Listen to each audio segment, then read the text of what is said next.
Okay, in the last class we discussed about labor turnover and absenteeism, right? We discussed absenteeism in details, लेकिन labor turnover थोड़ा सा रह गया था. Okay? See, labor turnover का क्या मतलब होता है? The number of employees who are leaving the organization in a particular period of time. This is known as labor turnover. Labour turnover के साथ ये बात होती है कि completely labour turnover is not bad for the organisation. जब तक लोग ऑर्गेनाइजेशन छोड़ेंगे नहीं, तब तक फ्रेश ब्लड नहीं आएगा, फ्रेश एम्प्लॉयज नहीं आएंगे, फ्रेश आइडियाज नहीं आएगा. And sometimes what happens that due to personal reasons the employees leave, and that you, even if you stop that employee will not give his full potential.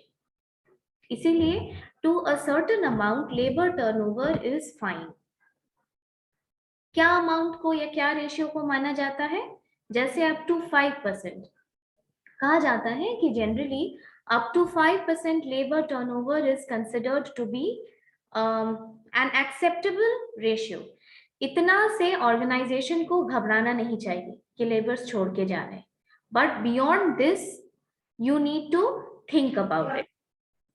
अब देखो, अगर body में fever आए, if your body has fever, इसका मतलब है कि symptom है कि your body is not normal, right? There is a symptom in your body that your body is not normal and there is something wrong with your body. But क्या wrong है, इसके लिए तो डायग्नोसिस करनी पड़ती है, राइट? उसी तरीके Yes, ma'am. just like that, labor turnover is a symptom of the overall health of your organization. Okay, but what is the problem or what is the reason behind that much of employee turnover? This the organization needs to find out. ये समझ में आ रही है बात? You getting it or not? कि जैसे just as fever is the symptom that there is something wrong with your body, similarly employee turnover ratio more than 5% is a symptom that the overall health of your organization is probably not good, and that you need to take an insight into what's wrong with your organization. For example, शायद labor turnover is because of poor management policies. Okay, आप छुट्टी नहीं देते हैं, rules regulations बहुत ज्यादा strict है, more strict than it is required, autocratic leadership है, और एम्प्लॉयज का लो मोरल है, एम्प्लॉयज के सेटिस्फैक्शन या एम्प्लॉयज के अपलिफ्टमेंट के लिए कोई काम नहीं होता है. तो these things will make your organisation weak. Okay, these things will make your organization weak, and there will be more chances of labor turnover in your organization. अब ये बताइए, आप लोग सोच के बताइए, लेबर टर्नओवर का कॉस्ट क्या क्या होगा? क्या कॉस्ट पे करना पड़ेगा? किस तरीके का नुकसान होता है ऑर्गेनाइजेशन को? बेटर एम्प्लॉय छोड़ के जा सकते हैं. ओके, एंड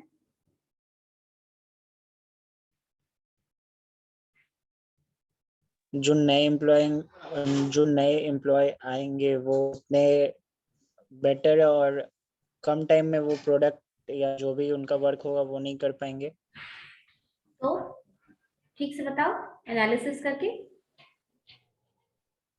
मतलब मैम जो भी लास्ट एम्प्लॉय था जो छोड़ के चला गया, उसके पास एक्सपीरियंस था कि कैसे कम समय में कोई काम कर सकते थे, और जो नया एम्प्लॉय आएगा उसको अभी वो स्किल्स या वो जो भी वर्क मिलेगा वो उसको पता नहीं कि कैसे. मैम प्रोडक्शन प्रोसेस पे भी इफेक्ट डालेगा वो, क्योंकि एम्प्लॉय का जो ये छोड़ के जाएंगे उसके कारण. हाँ, और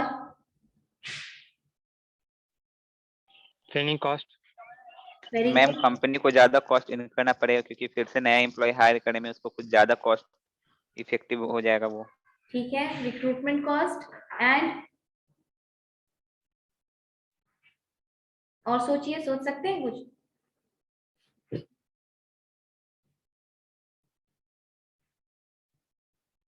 मैम मैनेजमेंट एम्प्लॉय का, क्योंकि वो हम ये जो हमारे वो एम्प्लॉय हैं उनको तो मैंने सब कुछ बता दिया था, जो भी था कंपनी का रूल्स एंड रेगुलेशन। अब नया को बताने फिर से हमारा टाइम भी जा रहा है। ओके अच्छा, ये देखो, तुम लोग एक पॉइंट नहीं बोल रहे हो कि what happens that when an employee leaves, तुरंत तो दूसरे एम्प्लॉय का रिप्लेसमेंट नहीं होता है, तुरंत नहीं होता है। तो जितने एम्प्लॉयज हैं प्रॉब्ली उन्हीं से ओवर टाइम कराया जा रहा है, राइट? अगर आप उनसे ओवर टाइम कराएंगे तो आप एक्स्ट्रा वेज भी पे कर रहे हैं ना ओवर टाइम के रूप में, वो भी वेस्ट जा रहा है। एक और पॉइंट जिस पे आपकी नजर नहीं पड़ी, that is the rate of accident will be higher with new employees, right? The rate of accident will be higher, क्यों? क्योंकि जो नए एम्प्लॉयज होते हैं उनको ट्रेन होते होते टाइम लगता है, they need some time to adapt to the new environment, and there are more chances of them causing the accidents than the experienced employees. Okay, now ठीक है, चलिए कॉस्ट समझ में आया आपको लेबर टर्नओवर का। Now you focus on something that labour turnover का दो रीजन हो सकता है। There could be two reasons for labour turnover. One is avoidable reason, जिसको कि ऑर्गेनाइजेशन अवॉइड कर सकती है बशर्ते कि वो डायग्नोज कर लिया जाए। And the second one is unavoidable reasons. Unavoidable reasons matlab those reasons which are not in control of the organization. If due to these reasons labor turnover is supposed to be done, it will be done. क्या causes हो सकता है, अब आप सोच के बताइए। Let's have a discussion. What could be the avoidable cause? Rohit, why are you so silent? Participate. Death of the employee. Avoidable death कैसे avoid कर दोगे तुम? Sorry. मरना होगा तो मरेगा ही। Bonus to the employee who are leaving, फिर से बोलो। बोनस देना जो लीव कर रहे हैं उनको ज्यादा इंसेंटिव प्रोवाइड करना। ओके मतलब पुअर वेज बोल सकते हो तुम इसको? हाँ हाँ ठीक है, वेरी गुड, ये एक रीजन है। और बताओ। Ma'am personal problem, personal problem of employee. देखो पर्सनल प्रॉब्लम्स को दोनों पार्ट में तुम डिवाइड कर सकती हो, अवॉइडेबल भी अनअवॉइडेबल भी, ठीक है? अगर तुम अवॉइडेबल में पर्सनल प्रॉब्लम्स बोल रही हो तो तुम इसको फिर बताना पड़ेगा कि किस टाइप का पर्सनल प्रॉब्लम्स बोल रहे हो।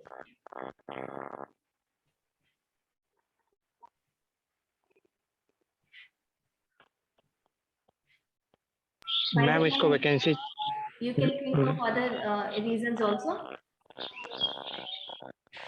मैम इसको हॉलीडे चाहिए तो हॉलीडे प्रोवाइड कर सकते हैं कुछ टाइम तक। हॉलीडे चाहिए, वर्कर को हॉलीडे मिलता है क्या? वर्कर को हॉलीडे थोड़ी ना दिया जाता है, हॉलीडे बहुत बड़ी चीज है, तो लीव मिलता है, बेनिफिट। जैसे उनकी शादी वगैरह हो रही है तो बोलो।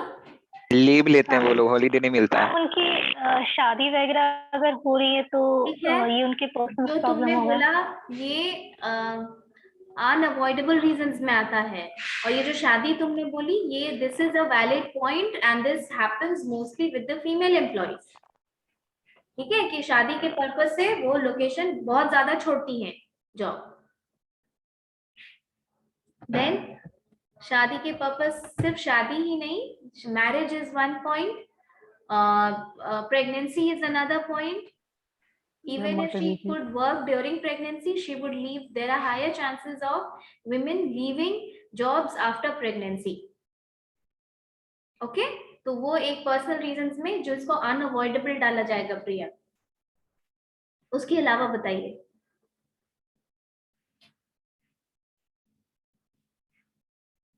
अनअवॉइडेबल अवॉइडेबल रीजंस जिसको कि कंपनी ठीक कर सकती है, अवॉइड कर सकती है। प्रमोशन देके कोई भी एम्प्लॉय को, वो प्रमोशन का पॉलिसी होता है ना अभिजीत, एम्प्लॉय को खुश करने के लिए तुम प्रमोट या बेनिफिट तो नहीं दे सकते हो ना। अब मान लो तुम काम नहीं करना चाह रहे हो और तुम ऑर्गेनाइजेशन छोड़ रहे हो, तुमको पता नहीं है, तो क्या हम तुमको प्रमोट कर देंगे? नहीं करेंगे ना। Then come up with logical points. Poor planning of the organisation, बहुत केओस है, वर्क प्रोफाइल क्लियर नहीं है, कैसे क्या काम होना है ये मालूम नहीं है, तो इससे भी केओस का कंडीशन बनता है एम्प्लॉइज के माइंड में। Then the other thing is low wage या लो रेम्यूनरेशन, जो अभिजीत ने बोला, that's right. Very long working hours, right, 12 घंटा 13 घंटा इस तरीके से काम कराना। और देखो फैक्ट्रीज एक्ट में ये मेंशन किया हुआ है कि आप इतना लंबा काम, don't write down, I give you in writing, okay, let's just have discussion first, समझ में आ जाएगा, फिर थोड़ा सा छोटा सा शॉर्ट नोट्स जैसा हम तुमको लिखवा देंगे। सी 12 घंटा 13 घंटा काम करवाना, it's a regular feature in factory, so there is no personal life and the employee is so tired both physically and mentally that employee thinks of changing his job, okay, तो ये भी एक बहुत रीजन होता है। the other thing is poor working conditions, आप काम करवा रहे हैं एज एन एम्प्लॉयर, लेकिन वर्किंग कंडीशंस इतनी पुअर हैं कि तुम बहुत दिन तक उस कंडीशन में सरवाइव नहीं कर सकते हो, then that is avoidable, okay। Now, unavoidable reasons बताइए, जिसको अवॉइड नहीं किया जा सकता है। This mostly has to deal with the personal things of employees. बताओ, of the employee, बोलो। sickness of the employee, ठीक है, very good. Sickness of the employees, death, accident, maternity भी आ जाएगा। maternity क्या मतलब, लीविंग द जॉब, टर्नओवर का मतलब छोड़ दिया लगभग, सो हाँ maternity reasons, marriage in case of females, and misconduct, okay. अगर एम्प्लॉय ने मिसकंडक्ट, देखो लेबर टर्नओवर में तो हम उन वैसे एम्प्लॉयज को भी काउंट करते हैं ना जिनका की मिसकंडक्ट होता है, राइट। अब मिसकंडक्ट अगर किसी एम्प्लॉय ने किया तो क्या उनको रखा जा सकता है? मैनेजमेंट से बहस कर ली, मैनेजमेंट के साथ हाथापाई कर लिया, can they be kept at job? No ma'am. Gratuity याद है थोड़ा बहुत? Yes ma'am. पार्शियल और होली फीचर ऑफ ग्रेचुटी में याद है एक पॉइंट ये भी पढ़ा था हमने कि किस वक्त ग्रेचुटी एम्प्लॉयज का रखा जा सकता है या पार्शियली छीना जा सकता है। उसमें एक पॉइंट था major misconduct by the employees, तो आप उसको टर्मिनेट तो करेंगे ही, साथ साथ ग्रेचुटी का पेमेंट भी नहीं देंगे। अंडरस्टूड? ओके, तो लमसम तुम लोग को लेबर टर्नओवर और एब्सेंटिज्म समझ में आ गया। लेबर टर्नओवर का मतलब होता है कि अगर देखो इसके बाद तुम अगर कोई बिजनेस रिपोर्ट या फाइनेंशियल रिपोर्ट पढ़ोगे, वहां पे अगर ये सब टर्म्स आएगा, लेबर टर्नओवर, एब्सेंटिज्म, तो तुम लोग को समझ में आएगा कि what are they talking about, okay. So labor turnover is mostly the number of employees leaving an organization or a unit in a particular time, and absenteeism is unauthorized absence from work. जब तुम्हारी leave sanctioned नहीं है उसको हम absenteeism कहते हैं। While labour turnover को जब हम डिस्कस करते हैं तो हम दोनों पॉइंट्स डिस्कस करते हैं। अभी जैसे हमने डिस्कस किया कि there are avoidable reasons and there are unavoidable reasons, लेकिन एब्सेंटिज्म को हम मोस्टली विलफुल कहते हैं कि this is wilful and this is avoidable.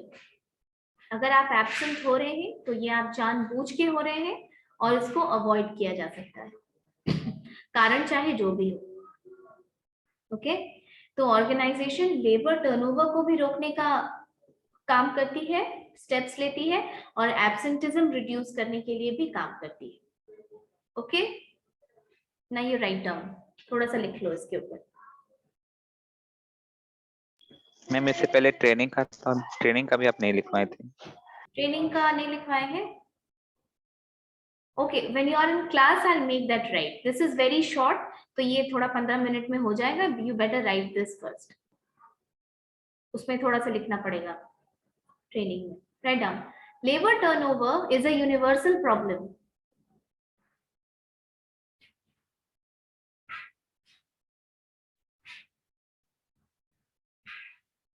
Labor turnover is a universal problem among the industrial workers.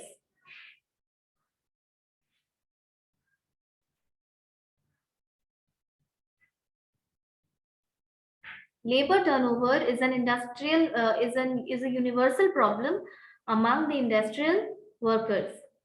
It means movements, shifting, or migration. It means movement, shifting, or migration of workers from one unit to another.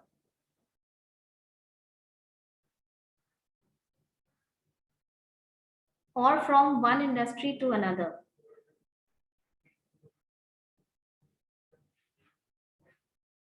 Or from one industry to another.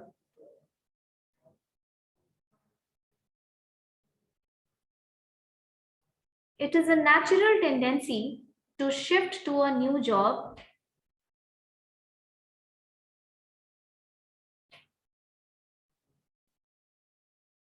It is a natural tendency to shift to a new job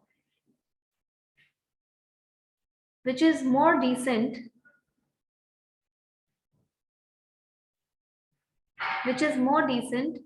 and comfortable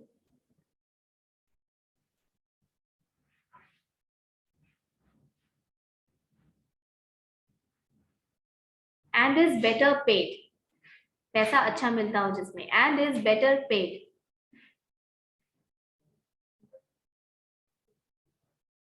formula लिखो, labour turnover rate और उसके bracket में लिखो separation rate. Labour turnover rate is equal to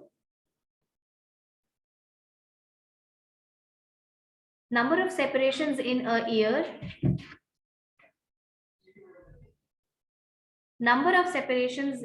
year, divided by average number of workers in a year. Average number of workers in a year. Into 100. Into 100. Next you write down, next heading. Cost of labor turnover. Cost of labor turnover. क्या क्या cost incur करना पड़ता है organisation को labour turnover से, वो cost लिखिए. Bullet points में लिखते जाएंगे, ज्यादा डिटेल नहीं लिखना है. Point number 1, procurement, training and recruitment cost. Procurement, training and recruitment cost.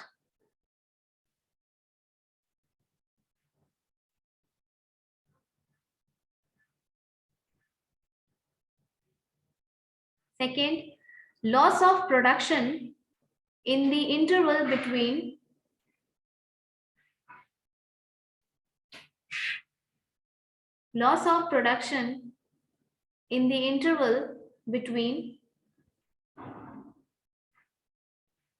separation of an old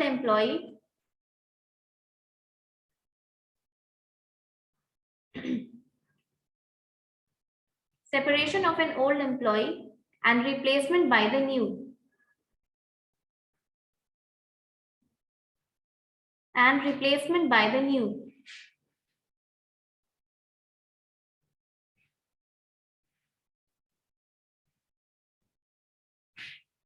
Third, accident rates of new employees is higher.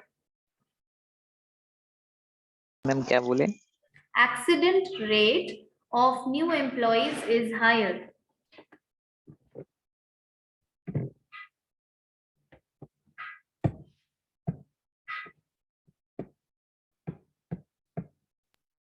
Ma'am ये जब होता है मैम कि वर्कर को जब काम नहीं पता होता है तब ना होता है क्या?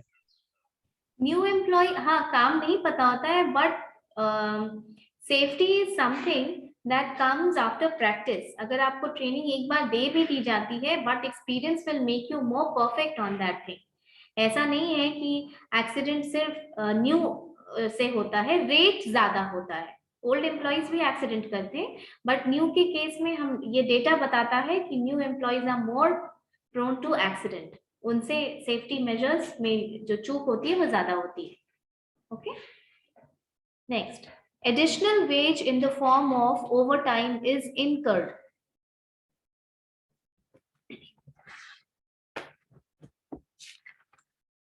Additional wage in the form of overtime is incurred.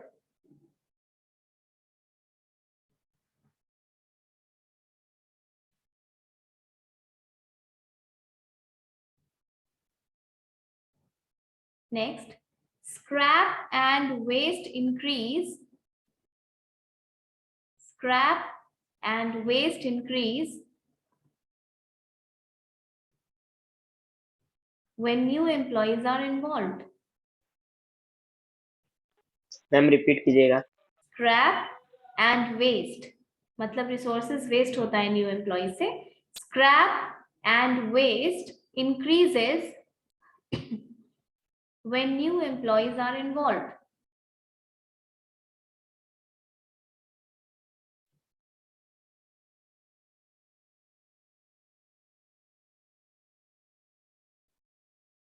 And last point, pay of a learner. Pay of a learner exceeds his productivity.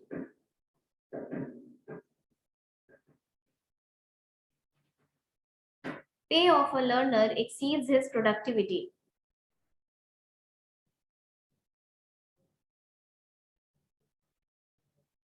हो गया? ये सब कॉस्ट था लेबर टर्नओवर का, कि लेबर टर्नओवर होने की वजह से क्या क्या कॉस्ट इनका होता है. Now you right causes of labour turnover. उसको दो पार्ट्स में डिवाइड कीजिए, avoidable and unavoidable. Causes of labour turnover.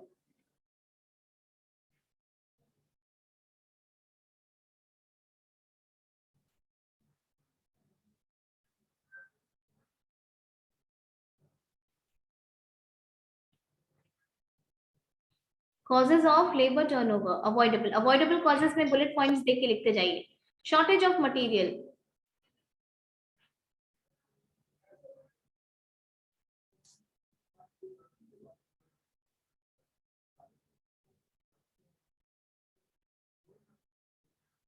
second, inadequate planning.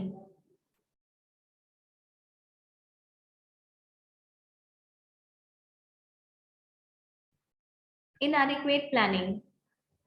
Third, low remuneration या low wage, जो भी लिखना चाहो.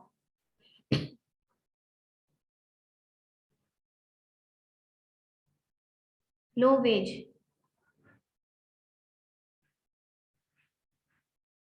Next, long working hours.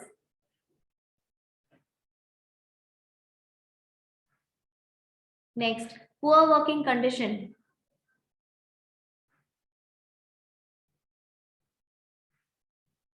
Next, bad relation with supervisor and fellow workers.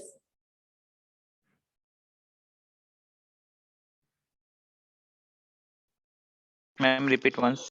Bad relation, bad, B-A-D, bad relation with supervisor and fellow workers.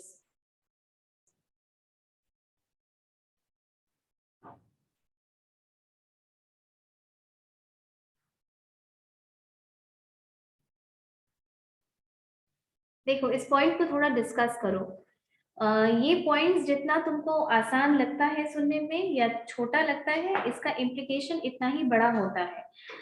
When we say that bad relationship between supervisor and you or with your fellow workers, इसका बहुत major impact होता है. अगर industrial relation खराब है जहां तुम काम कर रहे हो, तुम्हारा तुम्हारे बॉस से नहीं बनता है, या because of your bad relationship with the working group, your peer group, तब जो इंडस्ट्रियल रिलेशन का प्रॉब्लम है बैड इंडस्ट्रियल रिलेशन की वजह से, उससे क्या होता है कि तुम्हारे अंदर एक डिससैटिस्फैक्शन की फीलिंग आती है.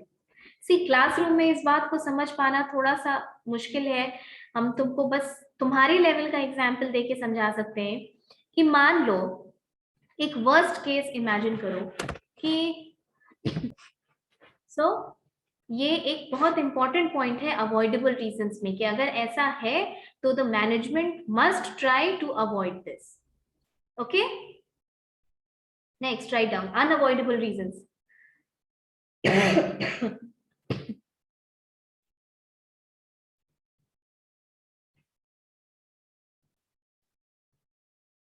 First point, personal betterment.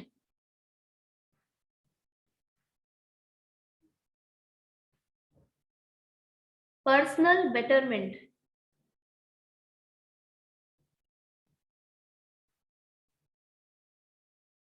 Second, domestic affairs.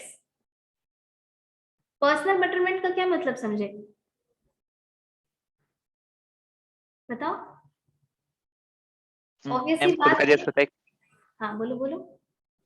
Ma'am होता है कि कभी कभी खुद को ये इम्प्रूव करने के लिए कि मुझे यहाँ पे कुछ ज्यादा ये नहीं हो रहा है तो हम यहाँ कंपनी छोड़कर कहीं और चले जाए जहाँ मुझे जहाँ इम्प्रूव दिखे किसी कंपनी को लेकर. हाइक दिखे, ग्रोथ हो, या तुम्हारी सैलरी बहुत बढ़ रही हो. ऑब्वियसली अगर कहीं पे तुमको 25,000 मिल रहा है और कहीं और ऑफर है 35,000 का for the similar kind of profile, तो तुम जाओगे ही, उसको अवॉइड नहीं किया जा सकता है, right? So personal betterment. Next point is domestic affairs. Domestic affairs में आता है, लिखिए, marriage and pregnancy.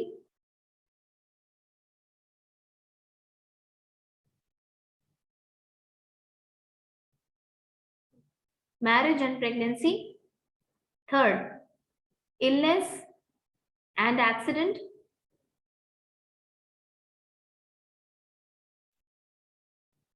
Illness and accident.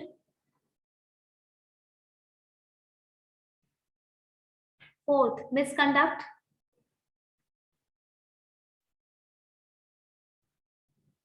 Fifth, housing or transport problem.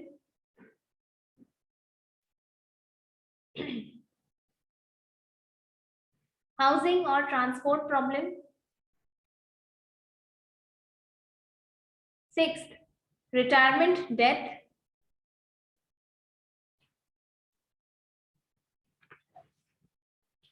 Retirement or death.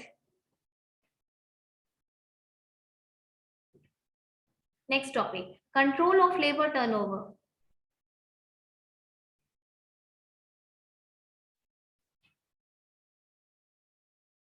कैसे आप लेबर टर्नओवर को कंट्रोल कर सकते हैं? First point, improvement in recruitment policy.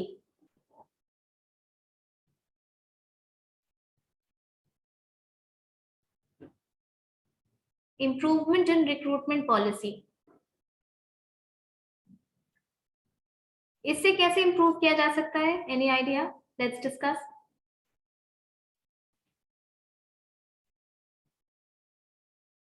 Ma'am repeat once.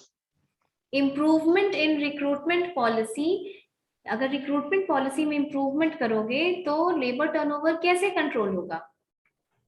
Ma'am जो भी मैम इसमें सैलरी पैकेज इंक्रीज करके कंपनी के परफॉर्मेंस के आधार पे. ओके, और इंटरेस्ट देख के एम्प्लॉय का. Sorry,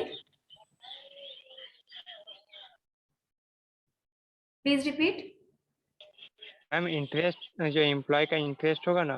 who said? किसने बताया? अभिजीत. हाँ, very good, very good. Actually recruitment policy में ये बहुत इंपॉर्टेंट पॉइंट होता है. और see, sometimes we see that अगर आप किसी क्लरिकल काम के लिए किसी इंजीनियर को हायर कर लेते हैं, जो कि होता भी है, मालूम है कि जिसको कहते हैं कि you are over qualified for this kind of job, but you hire over qualified people. अगर आप पैसा सेम भी दे रहे हैं उसको, पैसे से अगर उसको प्रॉब्लम नहीं है, तो उसको लेवल ऑफ वर्क से प्रॉब्लम होगा कि नहीं? कि इंजीनियर होके वो एक नॉर्मल ग्रेजुएट का काम कर रहा है. So he must be searching for some or the other better opportunities. ढूंढता रहेगा, तो वो छोड़ के जाएगा काम.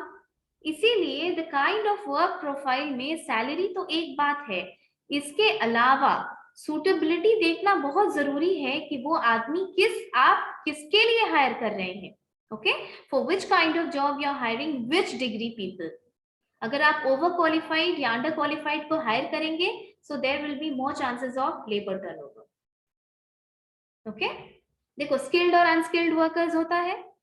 अनस्किल्ड वर्कर क्या है? जो मान लो कार्टन वगैरह जो उठाता है, जो मैनुअल वर्क है टोटली, ठीक है, वो अनस्किल्ड वर्कर्स है.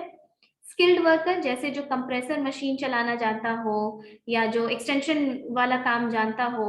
अब अगर तुमने स्किल्ड वर्कर को अनस्किल्ड की जगह पे रख लिया है, तो वो रहेगा तब तक जब तक कि उसको कोई बेटर अपॉर्चुनिटी नहीं मिल जाती है. The moment he'll get a job suiting his own portfolio, he will leave the job, and this will contribute to labor turnover. इसीलिए labor turnover का control बहुत जरूरी होता है. Next point, security of service. Security of service.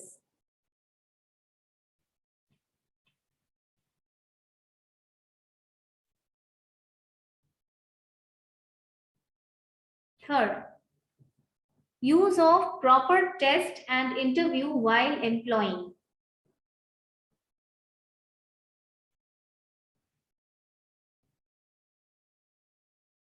Use of proper test and interviews while employing.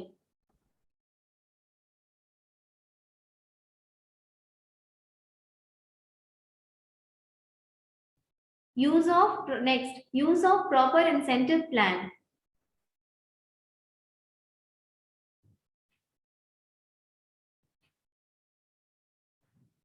Use of proper incentive plan.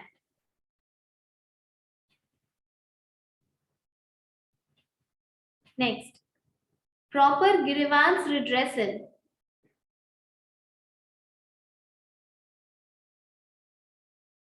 Proper grievance redressal.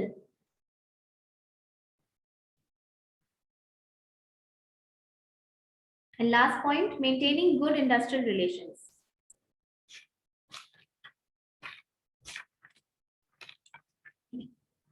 Maintaining good industrial relations.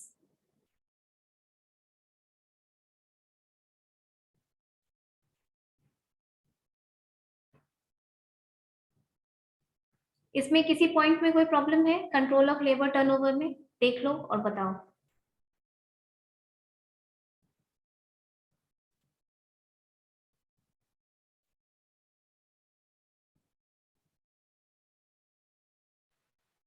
Ma'am 5th number point. 5th is proper grievance redressal. यही बोल रहे हो? Yes ma'am. Okay, सी, अगर आप organisation में काम कर रहे हैं तो आपको ग्रीवांस हो सकता है. ग्रीवांस मतलब अ फीलिंग ऑफ डिससैटिस्फैक्शन, या आप किसी चीज से सेटिस्फाइड नहीं है, या तो वहां की पॉलिसी से सेटिस्फाइड नहीं है, आपको जितना पैसा दिया जा रहा है उससे सेटिस्फाइड नहीं है, आपको जो काम दिया गया उससे सेटिस्फाइड नहीं है, या आपको ऐसा लगता है कि आपके खिलाफ कोई किसी तरीके का कोई एक्सप्लॉयटेशन मैनेजमेंट कर रही है, या आपके साथ रहने वाले कर रहे हैं. इसको हम बोलेंगे कि आपको किसी भी वजह से अगर ग्रीवांस है, यानी अ फीलिंग ऑफ डिससैटिस्फैक्शन है, तो जो ऑर्गेनाइजेशन का मैनेजमेंट है उसको ये ट्राई करना चाहिए कि एम्प्लॉय के ग्रीवांस को जल्दी से जल्दी रिड्रेस किया जाए. ठीक है, ताकि वो कंप्लेंट बनने से रुके.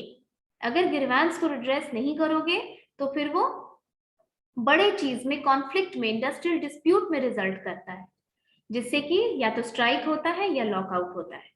एक दो एम्प्लॉय को ग्रीवांस है, आपने उसको रिड्रेस नहीं किया, उससे ज्यादा लोगों में फैला, ज्यादा लोग से वो चीजें बड़ी हुई, वॉल्यूम बड़ा हुआ उसका, and then that became a serious problem. इसीलिए grievance redressal is very important in an organisation. अगर उसको रोक दिया जाए तो एम्प्लॉयज को नाराजगी नहीं होगी और लेबर टर्नओवर बचेगा. इसके अलावा कुछ है जो समझ में नहीं आया? नो? अब तुम लोग फटाफट एब्सेंटिज्म लिख लो, उस पे भी छोटा सा है, ये फिनिश हो जाएगा. Write down absenteeism. Absent, EEISM.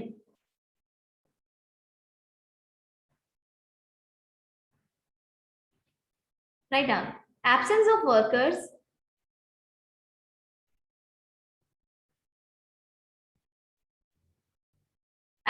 workers from regular work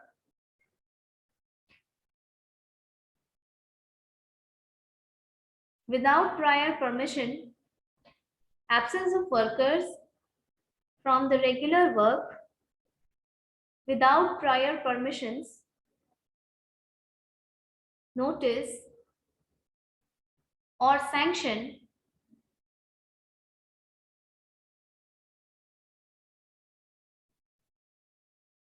is absenteeism.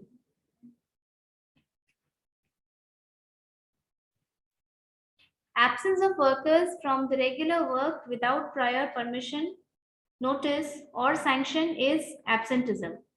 It is avoidable and willful.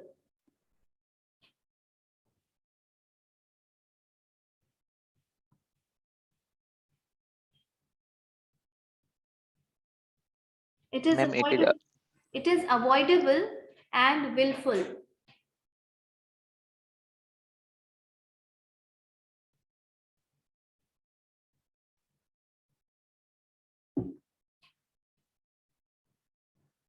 Absence on account of strikes.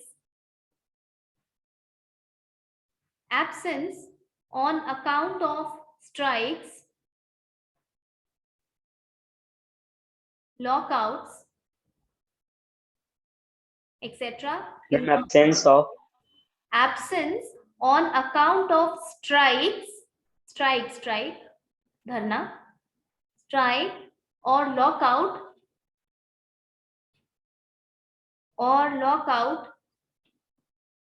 is not counted.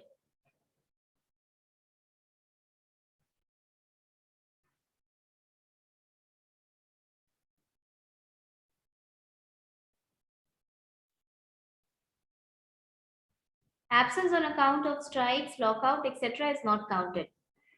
15% employees result in 40% absenteeism. 15% employees result in 40% absenteeism. Sorry, 70% absenteeism.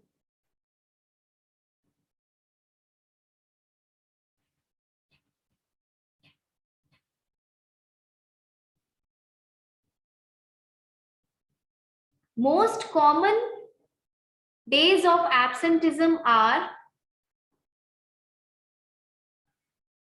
most common forms लिख लो. Most common forms of absenteeism are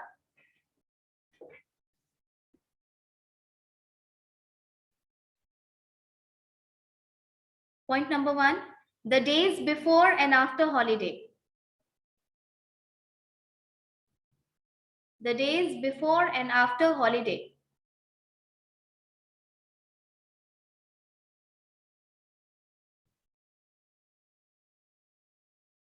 Second, females more than males. मतलब female का absenteeism mail से ज्यादा होता है. Females more than males.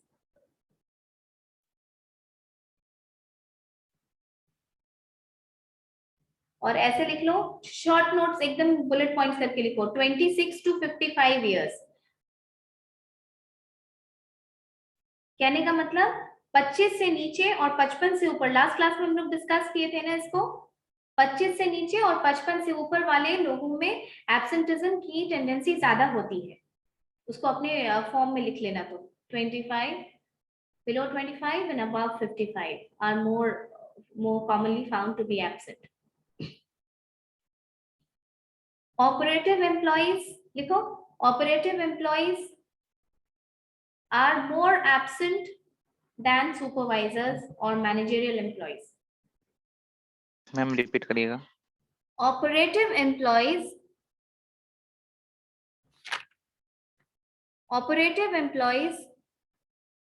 are found to be more absent than supervisor or managerial employees.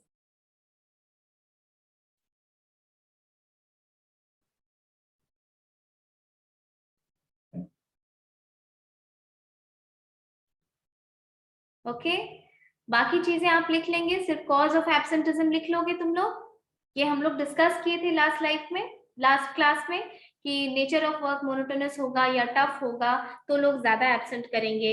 अगर worker का holiday need fulfil नहीं होगा तब एब्सेंट करेंगे।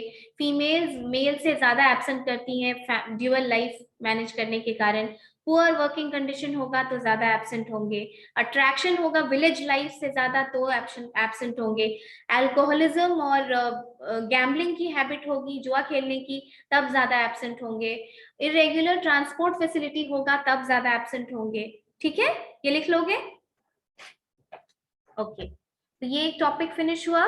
इन द नेक्स्ट क्लास हम कोई और टॉपिक कराएंगे, नहीं तो फिर तुम्हारा जो ट्रेनिंग वाला बचा हुआ है